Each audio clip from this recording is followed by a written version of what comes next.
ഇന്ന് നമുക്ക് ആർക്കും ചെയ്തെടുക്കാൻ പറ്റുന്ന സിമ്പിളായിട്ടുള്ള ഒരു വോൾ ഡെക്കർ ചെയ്തെടുക്കാം. അപ്പോൾ അതിന് വേണ്ടിയിട്ട് ഇതുപോലെ കുറച്ച് പേപ്പർ റോൾ ചെയ്തെടുത്ത് വെച്ചിട്ടുണ്ട്. ഈ ഒരു വോൾ ഡെക്കറിന് വേണ്ടിയിട്ട് ഞാനിവിടെ എടുത്തിട്ടുള്ളത് 10 റോളുകളാണ്. ഈ 10 റോളുകളും ഈ കാണുന്നത് പോലെ ഗ്രിഡ് ആക്കിയിട്ട് ഞാനിവിടെ വെച്ചു കൊടുക്കുന്നുണ്ട്. അങ്ങനെ അറേഞ്ച് ചെയ്ത് വെച്ചിട്ടുള്ളതൊക്കെ ഞാൻ ഇതുപോലെ ഗ്ലൂ അപ്ലൈ ചെയ്തതിന് ശേഷം ഒട്ടിച്ചെടുത്ത് ഉണക്കി എടുത്തിട്ടുണ്ട്. ഇനി നമുക്കിതിന് പെയിന്റ് അടിച്ചു കൊടുക്കാം.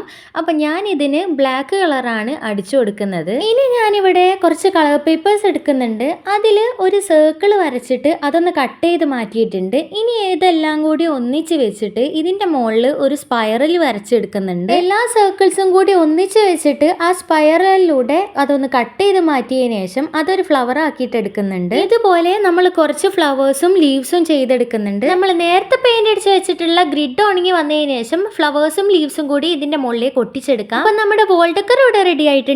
അപ്പോൾ എങ്ങനെയുണ്ട് എന്ന് കമന്റ് ചെയ്യുക. ഇഷ്ടമായ ലൈക്ക് ചെയ്യുക. ചാനൽ സബ്സ്ക്രൈബ് ചെയ്ത് സപ്പോർട്ടും കൂടി ചെയ്യുക.